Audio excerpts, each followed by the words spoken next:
네, 우리 함께 읽은 본문의 말씀을 가지고 하늘의 시민권이라는 제목으로 함께 말씀을 나누도록 하겠습니다. 지난 한 주에 폭발적으로 유행하는 것이 있었습니다. 네, 카톡 프로필이 다 이렇게 바뀌고 있습니다. 네, 일명 지브리 프사라는 것인데요.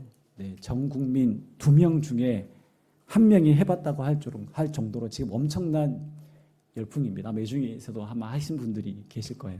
네. 바로 챗 GPT의 AI에게 가족 사진 한 장을 올리고 나서 지브리 스타일로 그려줘라고 하면 이렇게 한 2, 3분, 뭐 길게는 뭐 5분 안에 이렇게 느낌 있는 이미지로 그려줍니다. 지금 뭐 우리나라뿐만 아니라 전 세계가 지금 유행하고 있는데요. 이제 저작권 논란이 있어서 앞으로 어떻게 될지 이제 관심인데, 뭐 저작권이 되면 이제 돈을 주고 해야 될 수도 있습니다. 네. 아무래도 사람들은 이제 뭐 좋다고 생각되면 그대로 우리가 모방 심리라는 게 있죠. 따라하고 싶은 경향이 있습니다. 심리학에서는 이거를 이제 미러링이라고 하더라고요. 거울을 보는 것처럼. 한 사람이 다른 사람의 어떤 제스처나 말투나 행동을 그대로 따라하는 그런 행동입니다. 뭐 조금 더 우리가 확장해서 생각해 보면 사람들은 좋은 것을 어떻게 해요? 본받기도 하고 나쁜 것을 또 나도 모르게 따라하기도 합니다. 영향을 받습니다. 그래서 우리가 소위 사자성어는 금묵자흑이라는 말이 있듯이 옛말이 있는 것처럼 저도 늘 항상 어른들에게 자라면서 들었던 말이 나쁜 친구들과 나쁜 애들은 놀지 마. 너도 그렇게 돼. 가까이 하지 마라. 라는 말을 자주 듣곤 했던 것 같습니다. 그만큼 사람은 영향을 많이 받아요. 네. 좋은 영향도 받기도 하지만 나쁜 영향은 더 잘 받습니다. 특히 여기 앉아있는 우리 다음 세대. 호기심 많잖아요. 네. 그래서 어른들이 하는 건 다 하고 싶죠. 저는 초등학교 때 하도 막 어른들이 담배를 많이 피잖아요. 그래서 떨어진 담배 꽁초를 이렇게 몰래 해가지고 불은 안 붙여봤어요. 네. 피워보지는 못했는데 그냥 입에만 대보고 이게 무슨 맛이지, 무슨 냄새지, 무슨 향이지 막 그렇게 했던 호기심 많잖아요. 네, 그렇게 했던 적도 있었습니다. 그래서 어른들이 하는 건 다 하고 싶죠. 그래서 그때 어른들이 하는 말이 나쁜 것 담지 말고 좋은 것 담아라. 뭐 이런 거 말하게 됐습니다. 여러분 오늘 본문의 사도 바울이 뭐라고 말하냐면 형제들아 너희는 함께 나를 뭐 하라고요? 잘 안 들리는데요. 나를 본받으라. 네. 여러분 혹시 누군가에게 나 좀 본받아 이렇게 말해 보신 적 있으세요? 나만큼만 해봐. 네. 나 좀 본받아. 이 엄청 교만하게 들리는 말이잖아요. 네. 솔직히 이렇게 말할 사람이 우리 중에 누가 과연 있을까요? 본받으라는 말은 참 하기 힘든 어려운 말이에요. 제가 여기 목회자로 이렇게 강단에 서 있지만 여기 저희 자녀들 3명이 저를 보고 있습니다. 만약 제가 강단에서 예를 들어 뭐 가정의 달 5월에 남편과 아내 서로 존중하고 서로 사랑하십시오. 나보다 남을 더 낫게 여기십시오. 아무리 그렇게 제가 외친들 제가 평소에 제 아내에게 말을 막 이렇게 화도 내고 함부로 대하고 막말한다면 이 아이들이 제 지금 설교를 들으면서 무슨 생각을 하고 있을까요? 속으로 이러겠죠. 아빠나 잘하세요. 네, 너나 잘하세요. 저의 권위가 전혀 세워지지 않습니다. 네. 그래서 여러분 부모의 자리, 스승의 자리, 어른의 자리가 쉽지 않은 자리예요. 네. 살아내기 어려운 힘든 자리입니다. 그럼에도 불구하고 여러분 그리스도인들은 하나님께서 우리를 부르신 그 거룩한 삶의 자리에서 책임 있는 그리스도인으로 우리가 살려고 오늘도 발버둥 쳐야 됩니다. 그래서 그리스도인의 삶은 어떠했냐면 바로 누군가에게 내 옆에 있는 사람들에게 가족에게 우리 지인들에게 나와 함께하는 모든 이들에게 우리는 본이 되는 삶을 살아야 합니다. 자신뿐만 아니라 다른 사람에게 있어서도 우리는 책임 있는 삶을 살아야 합니다. 그런 의미에서 사도 바울이 지금 나를 본받으세요라고 지금 말하는 것입니다. 우리가 이 나를 본받으세요라는 말을 잘 이해하려면 같은 말을 다른 서신서에도 몇 번 했는데요. 우리 고린도전서 11장 1절을 보면 좀 더 이 말의 뉘앙스, 그 의미를 확실히 알 수 있습니다. 한번 같이 읽어보겠습니다. 시작. 내가 그리스도를 본받는 자가 된 것 같이 너희는 나를 본받는 자가 되라. 자, 무슨 말씀인지 아시겠죠? 나 좀 본받아. 이런 의미가, 이런 뉘앙스가 아니에요. 교만 떨려고 하는 뉘앙스가 아니에요. 무슨 말입니까? 내가 그리스도를 본받은 자 같이입니다. 자기를 본받으라고 할 때 자신의 말투나 나의 성격이나 기질이나 취향을 본받으라, 그 말이 아니에요. 모방하라는 것이 아닙니다. 무엇을 본받으라는 것이죠? 예수 그리스도, 내가 따르는 예수 그리스도, 예수 그리스도를 따르는 나의 이 정신과 철학과 삶의 가치관과 이 행동을 본받으라는 것입니다. 그래서 바울 하면 누가 떠오르냐? 바로 예수 그리스도가 떠오르는 거예요. 바울이 꿈꾸고 생각하고 행동하는 그 모든 것이 바로 예수 그리스도, 그분의 뜻이었고 그분의 마음이었고 그분의 원하시는 그 뜻대로 사도 바울의 삶의 모든 흔적은 예수님의 흔적이 남게 된 것이었습니다. 그래서 예수님이 사복음서에서 하신 말씀과 여러분 사도 바울이 서신서에서 한 말이 일맥상통할까요? 전혀 다른 얘기일까요? 일맥상통할 뿐더러 예수님이 하신 말씀을 그대로 반복해서 재해석해서 그 상황에 맞게, 교회 상황에 맞게 같은 말이에요. 예수님이 하신 말씀과 동일한 뜻과 의미에서 말씀을 했던 것이죠. 같은 맥락입니다. 즉 바울의 삶을 보며 누가 보입니까? 예수 그리스도가 보이는 거예요.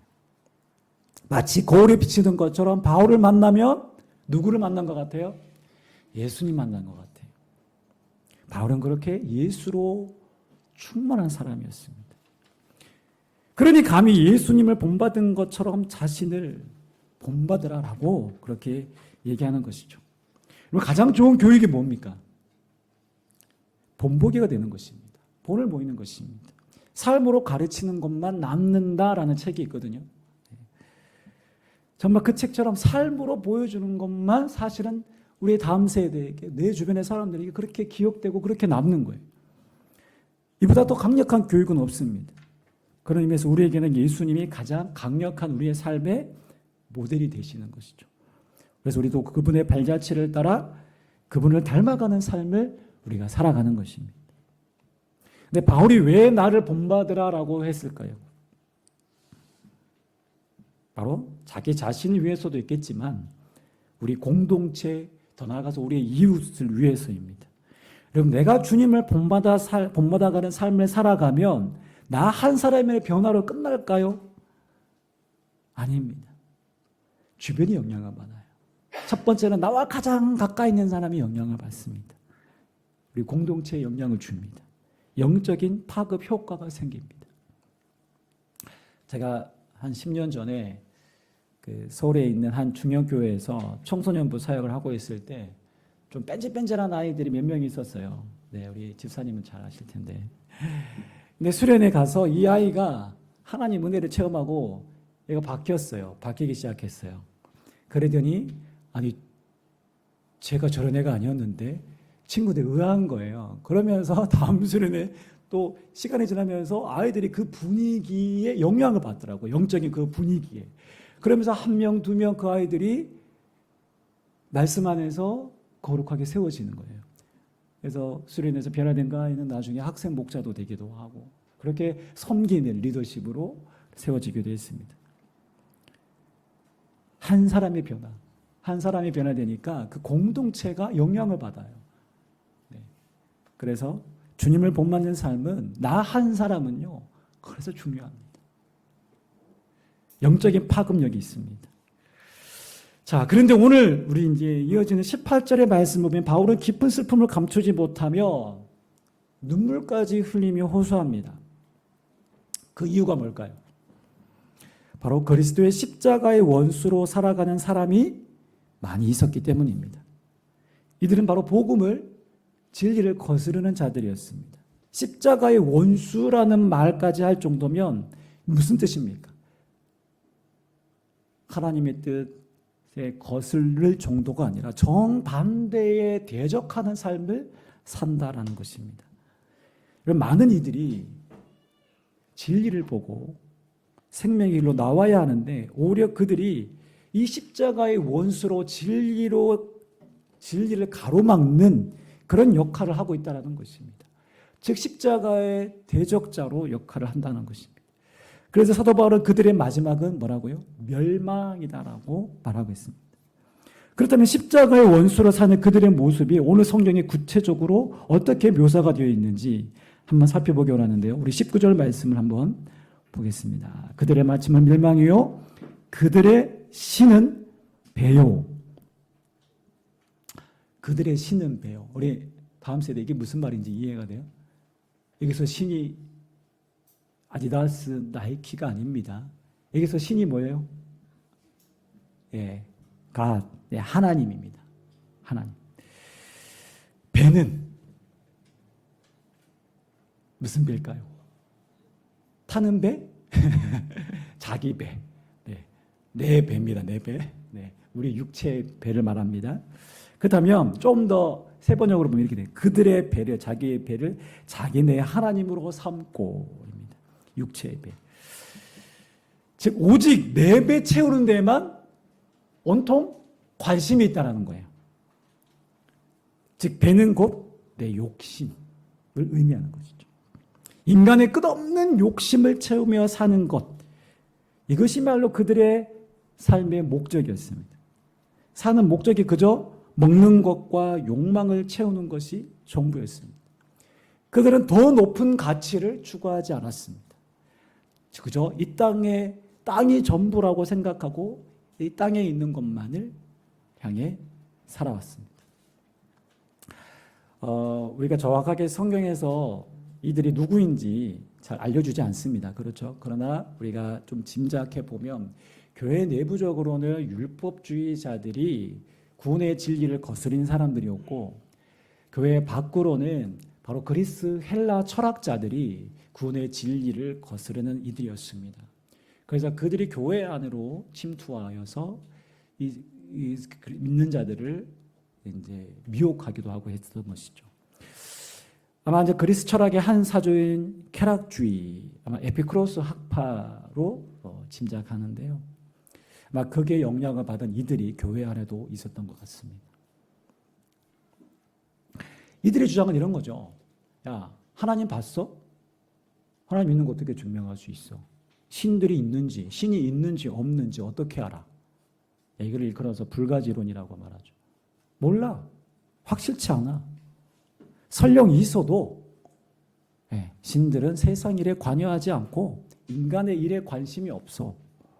그러니 신들의 그런 어떤 신관의 생각에 휘둘리지 말고 각자 알아서 진짜 행복은 우리가 즐거움을 느끼는 거야. 쾌락을 느끼는 거야. 그래 거기서 행복의 길을 찾으라라고 말합니다. 그러면서 이제 육체적인 쾌락과 정신적인 쾌락을 추구하는 또 이 파로 나눠지기도 합니다. 그래서 당장 지금 현재 눈앞에 있는 기쁨과 즐거움 놓치지 말고 지금을 즐겨라고 말하는 거예요. 제가 이렇게 얘기해서 잘 설득력이 안 되시지만 그 당시에는 이게요 시대 전반의 문화였고 그렇게 살아가는 삶의 라이프 스타일이 다 그랬어요. 나이 들고 병들면 후회한다. 지금 현재를 즐겨야 해. 네가 원하고 하고 싶은 대로 마음껏 후회하지 않게 즐기며 살아. 무슨 말입니까? 쾌락을 정당화하고 합리화하는 거예요.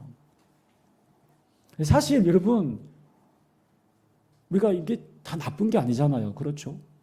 네, 나쁜 게 아니에요. 여러분들 여행 가고 좋은 거 먹고 마시고 분위기 좋은 카페에서 만나서 좋은 경치 보고 누리고 하는 것 그거 나쁜 거 아니에요.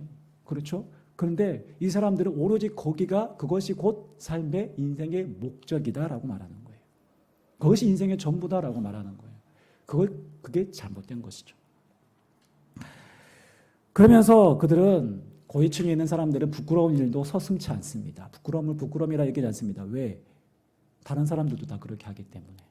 여러분, 지금이 여러분 불륜이 이게 워낙 이게 많은 시대가 돼버렸잖아요. 처음에 우리가 이렇게 불륜이라고 하면은 이렇게 이상하게 보지만 이제는 그런 것들이 쉬쉬하면서도 다 그냥 이해하는 분위기입니다. 마치 그런 거였습니다. 그래서 돈이 있고 힘이 있으면 뭐든지 다 가능했던 시대였습니다. 그래서 쾌락주의는 부유한 고위직 상류층에 있는 사람들의 주된 라이프 스타일이자 가치관이었습니다. 실제 여러분 로마 시대 로마가 그러했습니다.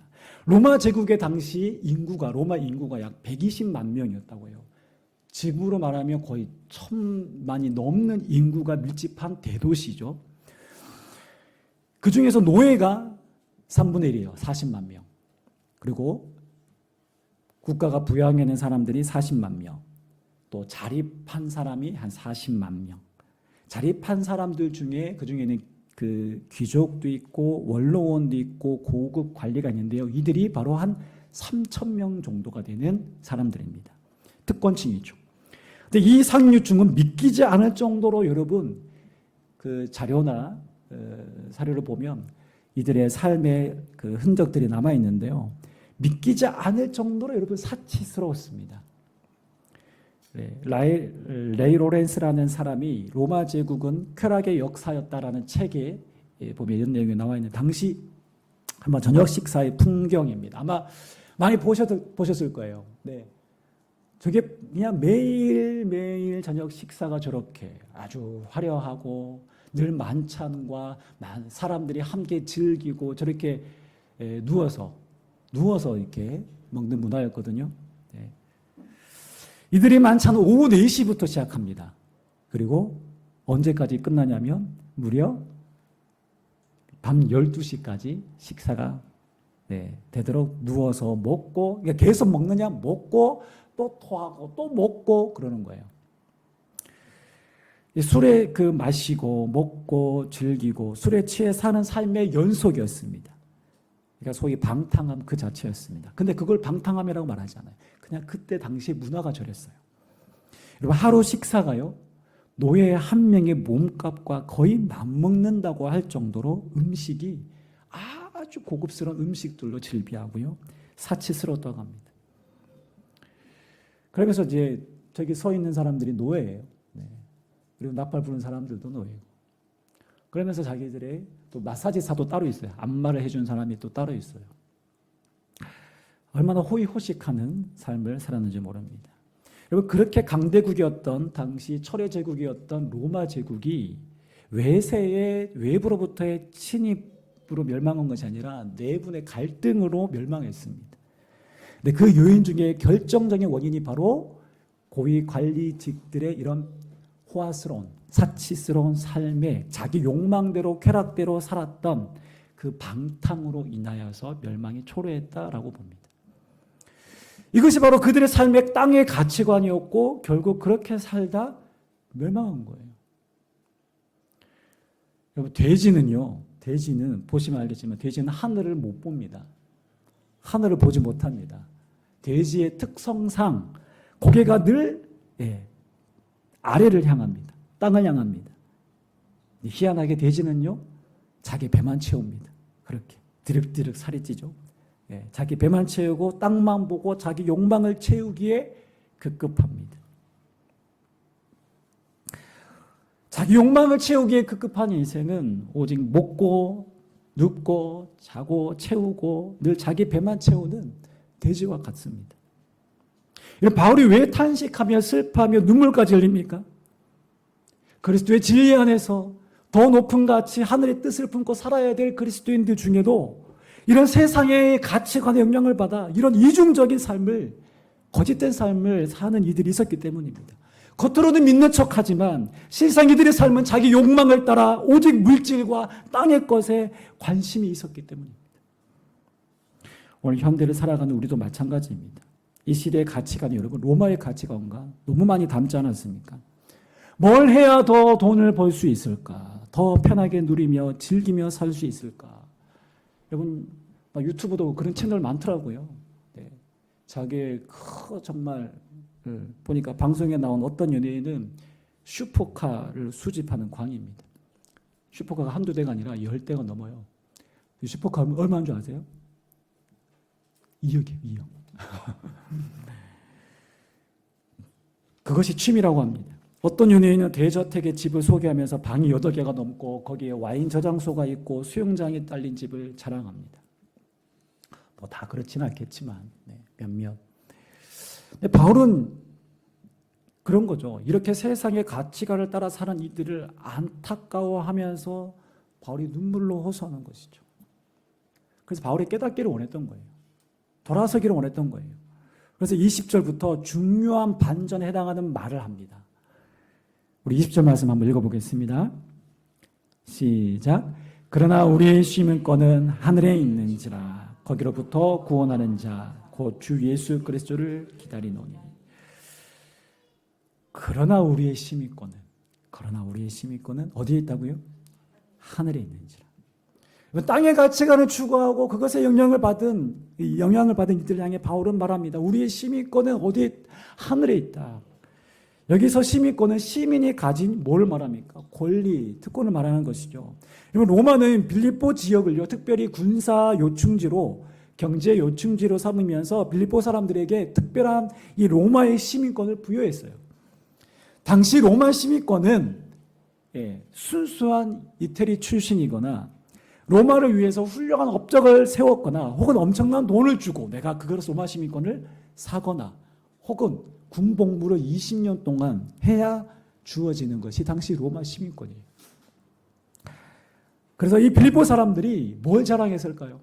우리는 로마의 시민권이 있는 사람들이야. 이 특권을 자랑했습니다. 로마의 시민권이 있으면 세금 혜택도 있고요. 그들이 장사를 해도 누릴 수 있는 혜택이 이만저만 너무 다양하게 많았습니다. 그들의 미래가 보장되었던, 지금의 우리가 가진 어떤 대한민국 국적보다도 훨씬 더 많은 혜택이 있었습니다.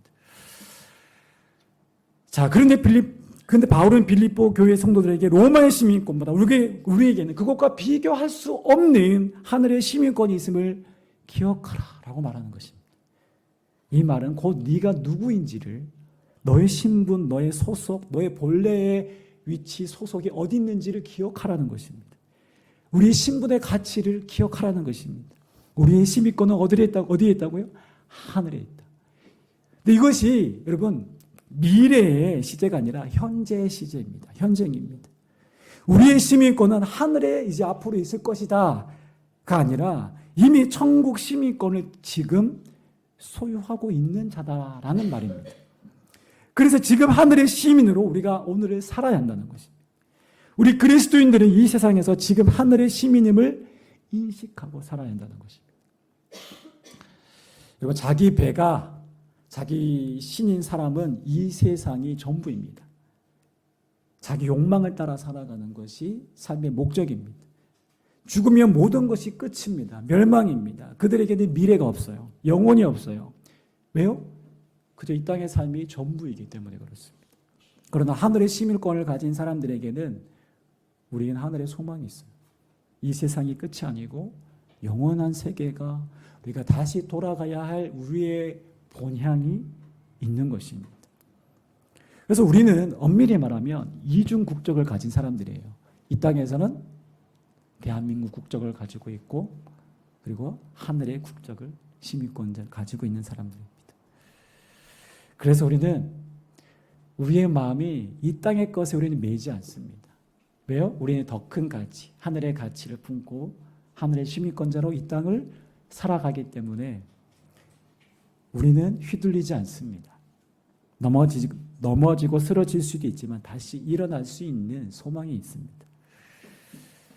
그렇게 지금 내가 하늘의 시민이라는 것을 여러분 결코 잊어서는 안 됩니다. 바로 이 하늘의 시민권 어떻게 주어집니까? 어떻게 얻었습니까, 여러분? 다 가지고 계신 건 맞죠? 네. 아멘. 어떻게 해요? 우리가 예수 그리스도를 나의 주님으로 믿고 그분을 영접하는 그 순간 우리 인간의 이해를 뛰어넘는 엄청난 일이 우리 안에 생긴 것입니다. 우리는 예수님을 믿음으로 하늘 시민권을 발급받은 하늘의 시민입니다. 그래서 비록 이 땅에서는 우리가 아픔을 안고 살아가지만 항상 내가 천국 시민을 가진 자임을 우리가 인식해야 하면서 우리가 이그 사실을 붙들고 살아야 합니다. 그래서 21절 세 번역에 이렇게 되어 있습니다. 제가 한번 읽어보겠습니다. 그분은 만물을 복종시킬 수 있는 권능으로 우리의 비천한 몸을 변화시켜서 자기의 영광스러운 몸과 같은 모습이 되게 하실 것입니다. 이제 개역개정에는 낮은 몸이라고 되어 있고요. 개역 세 번역은 좀 더 번역했습니다. 우리의 비천한 몸. 네. 이 비천한 몸, 낮은 몸, 이 무슨 의미일까요? 이 말은 이 땅에서 우리의 육신은 죽을 몸, 때로는 죄의 몸, 고통당하는 몸, 연약한 몸, 병든 몸, 그걸 일컬어서 우리의 비천한 몸입니다. 그래서 이 세상에서는 우리가 그리스도인이 되었지만 아픔이 있고 고통도 있고 슬픔도 당하기도 하고 낙심하기도 하고 절망하기도 하고 우울하기도 해요. 여러분 그리스도인들이라고 해서 우울하지 않는 아니에요. 우울하기도 합니다. 할 때도 있어요. 저도 우울할 때가 있어요. 저도 주중에 제가 이 사무실에 제가 혼자 있잖아요. 외로워요. 우울할 때가 있어요. 개척교회 목사로 살아가면서 여러분 늘 밝고 명랑하고 늘 에너지가 넘치고 했으면 좋겠지만 그렇지 않을 때가 있어요. 저도 속상할 때가 있고요. 저도 여기 우리 아이들이 있지만 아이들 때문에 속상할 때도 있고요. 행복하고 좋고 기쁘고 즐거울 때도 있지만 힘들 때도 있어요. 오늘 뭐 감기 때문에 못 나오십니다. 저도 지난번에 A형 독감 한번 걸리고 나서 너무 힘들더라고요. 네, 몸이 너무 힘들더라고요. 그러니까 막 사계가 떨어지고 막 설교 준비는 해야 되는데 막 이게 디프레션 오더라고요. 솔직히. 저도 우울할 때도 있고 아플 때도 있고 여러분 더 그렇지 않습니까? 우리가 나이가 더해가면 더 그렇지 않습니까? 옛날 같지 않잖아요. 그렇죠? 예. 몸에 병이 들고 주변의 상황으로 인하여서 가정의 상황으로 내 주변의 상황으로 내 몸이 병약해지면 얼마나 힘들어요. 사실 힘들어요. 낙심이 되기도 하고 절망되기도 합니다. 나쁜 감정들이 들 때도 있어요. 그러나 우리는 땅만 보고 사는 자들이 아니에요. 우리는 그때마다 다시 위를 바라볼 수 있다고요. 왜요? 우리의 신분, 우리의 위치, 우리의 심의권이 어디 있는지 다시 한번 그때마다 확인하는 거예요. 우리는 반드시 하나님 부르실 그날 영광스러운 몸으로 변화될 것입니다. 이 비천한 몸을 우리 예수님처럼 영광스럽게 변화시켜 주십니다. 우리는 그분이 오실 그날을 사모하며 기다리는 거예요. 그래서 거기로부터 20절에 거기로부터 구원하는 자 곧 주 예수 그리스도를 기다리노니 바울은 예수님을 그렇게 학수고대하며 기다린다고 했습니다. 여러분 이 땅에 삶을 살아가면서 여러분 어때요? 만족하고 기쁘고 즐겁고 만족스러울 때도 있지만 여러분 우리가 만약에 이 땅의 이 삶이 전부라고 생각한다면 이 땅의 것이 전부라고 생각한다면 저는 정말 막막할 것 같아요. 답답할 것 같아요. 사방이 출구가 다 막혀 있는 것 같은 사방에 꽉 막힌 문이 없는 그런 삶일 것 같아요. 그러나 우리에게 위가 뻥 뚫려 있다는 거죠. 하늘이 열린 삶, 하늘의 시민권자. 그래서 바울은 말합니다. 이 땅의 가치관에 마음을 둘 것이 아니라 바로 예수 그리스도를 사모하며 기다리는 그 신앙으로 영광의 날을 사모하며 어떻게 해요? 오늘을 살아라는 것입니다. 우리가 이 땅의 가치관에 점점 마음을 둘 때 우리는 영적으로 무감각해지게 돼 있어요. 우리의 눈은 점점 어두워져요. 사람은 아까 영향을 받는다라고 했잖아요. 그러나 우리가 영원한 하나님 나라와 주님을 늘 바라볼 때 세상의 허망한 그 실체를 볼 수 있는 영적인 눈이 생기는 것입니다. 그래서 우리 매주 이 자리에 꼭 나오셔야 돼요. 왜? 우리 연약하기 때문에. 우리는 비천한 몸을 갖고 있기 때문에. 늘 우리는 이 시간을 통하여서 이 예배자를 통하여서 늘 새롭게 하시는 주님의 은혜를 경험해야 됩니다. 세상이 얼마나 우리를 공격하고 우리를 잡아먹으려고 하는데 악한 사단이 우리를 넘어뜨리려고 하는데 우리를 가만두지 않습니다. 우리가 하나님 나라와 주님을 바라볼 때 세상의 허망한 실체를 볼 수 있고 세상의 욕망에 사로잡히지 않을 수 있다는 것입니다. 아무리 세상이 불안하고 위험한 새 상황이 불어닥친다 하더라도 제2 팬데믹과 같은 상황이 연출되기도 하고 내 삶의 갑작스러운 위기 순간이 닥쳐온다 할지라도 오늘 하늘의 시민권을 가진 우리는 결코 요동치지 않을 것입니다. 흔들림 없이 오늘 우리의 삶을 주어진 삶을 책임 있게 살아갈 수 있을 것입니다. 마지막으로 우리 사진을 하나 보고 마치겠습니다. 이건 무슨 사진일까요? 이정표입니다. 이정표. 지금 워낙 내비게이션이 좋아서 이정표를 잘 안 보는 분들이 많긴 하겠지만 옛날에 처음 운전할 때 저 이정표 잘못 봐가지고 저 대전에서 경주로 가려면 반드시 대구로 가야 돼요. 근데 순간 아찔하게 딴 생각하는 바람에 서울로 가버렸어요. 한참을 돌아갔습니다. 한참을 돌아갔습니다. 여러분, 우리의 인생은 바로 우리는 이 이정표를 보고 내가 가고자 하는 목적지를 향해 나아가는 인생입니다. 오늘 우리는요, 우리 스스로는, 우리 자신은 천국의 이정표예요. 무슨 말인지 아시겠죠? 바울이 그리스도를 본받은 것처럼 우리 한 사람 한 사람이 예수 그리스도를 따라 이 땅의 가치관이 하나님 나라의 천국 시민의 가치관으로 살아갈 때 우리는 이 땅의 사람들에게 보여지는 천국의 이정표예요. 우리 집사님 보면서, 우리 권사님 보면서 하나님 살아계시는구나.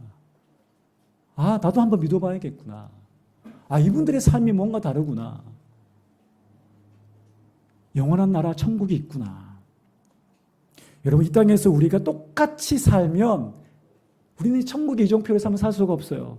그러나 내 욕심을 채우기보다 십자가 예수님처럼 나를 기꺼이 내어주는 희생과 사랑과 용서의 삶을 기꺼이 내어주는 삶을 살아갈 때 나를 통해 누가 보이는 거예요? 예수 그리스도가 보이는 거예요.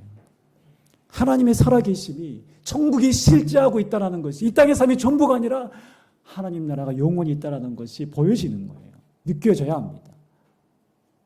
그래서 우리는 책임 있는 그리스도인의 삶을 본이 되는 삶을 살아야 합니다. 오늘 저와 여러분들의 삶이 그런 삶 되시기를 주님의 이름으로 축원합니다.